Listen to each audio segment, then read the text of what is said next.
Switzerland के bank में जमा काले धन को वापस लाने के मसले पर लोगों को उस समय सफलता मिलती दिखी जब खबर आई कि स्विट्जरलैंड एक सूची तैयार कर रहा है जिसमें उन भारतीय खाता धारकों के नाम हैं जिन पर वहां काला धन जमा कराने का शक है।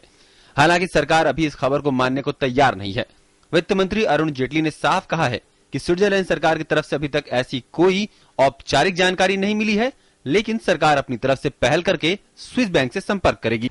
वित्त मंत्रालय में इसकी अभी तक औपचारिक जानकारी स्विट्जरलैंड से नहीं आई है, इसलिए अपनी पहल पे वित्त मंत्रालय आज स्विट्जरलैंड के जो उपयुक्त अधिकारी हैं उनको लिख रहा है कि इसकी प्रक्रिया क्या होगी, ताकि ये जो सहयोग की भूमिका है स्विट्जरलैंड और भारत के बीच में इन जानकारियां प्राप्त करने के लिए उसको आगे बढ़ाया जा सके। इस बीच स्विट्जरलैंड सरकार ने भारत सरकार को काले धन के मसले पर सहयोग का भरोसा दिया है। स्विट्जरलैंड के वित्त मंत्रालय ने एक बयान में कहा है, स्विट्जरलैंड कर चोरी से लड़ने की भारत की इच्छा को समझता है और इस बारे में अंतर्राष्ट्रीय मानकों का पालन करने के लिए प्रतिबद्ध है। गौरतलब है कि काले धन को एनडीए ने लोकसभा चुनावों के दौरान बड़ा मसला बनाया था। नरेंद्र मोदी सरकार ने सत्ता संभालने के बाद काले धन पर सुप्रीम कोर्ट के आदेश पर एसआईटी का गठन किया था। स्विस बैंक की लिस्ट जारी करने की खबर पर इस एसआईटी के प्रमुख जस्टिस एमबी शाह का कहना है कि इससे ये पता चलने में आसानी होगी कि कौन सा धन वैध है और कौन सा अवैध। डिटेल शेयर करेंगे, then we can find out कि किसका लीगल है, किसका इलीगल है, and thereafter we can take action, proper action can be taken. तमाम राजनीतिक दल इसे एक बड़ी कामयाबी बताते हुए मांग कर रहे हैं कि अगर कोई सूची आती है तो उसे जल्द से जल्द सार्वजनिक किया जाना चाहिए। नरेंद्र मोदी जी की सरकार ने पहले दिन ही अपनी सरकार की पहली बैठक और पहली कैबिनेट में एसआईटी गठित किया, जो उच्चतम न्यायालय ने पिछली सरकार से कहा था।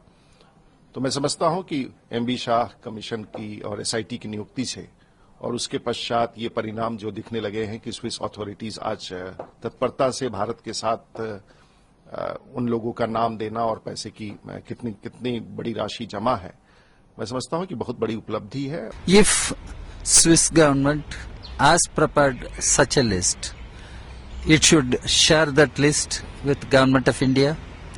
In turn, Government of India will have to share the information with Parliament, with people of our country. मूल बात यह है कि एक तो नाम आवे और वो पैसा भी, वो जो भी एग्जिस्टिंग लॉज हैं, कानून जो हैं मौजूदा, उनके तहत कार्रवाई भी हो।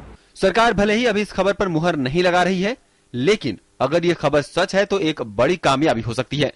गौरतलब है कि स्विस सरकार एचएसबीसी की सूची के आधार पर भारतीयों का ब्यौरा देने से लगातार इनकार करती रही है। ये सूची एक बैंक कर्मचारी ने चुराई थी और बाद में ये भारत सहित अन्य देशों के कर अधिकारियों के पास पहुंचाई गई। भारत के कई बार आग्रह करने के बावजूद स्विट्जरलैंड ने सूचना देने से इनकार करते हुए कहा था कि उसका स्थानीय कानून गैर कानूनी तरीके से प्राप्त सूचना के आधार पर ब्यौरा देने से रोकता है।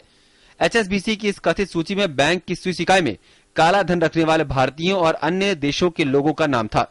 भारत उन 36 देशों में शामिल है जिनके साथ स्विट्जरलैंड ने कर मामलों में अंतर्राष्ट्रीय मानदंडों के अनुसार प्रशासनिक सहयोग प्रदान करने की संधि की हुई है। News night desk, DD news.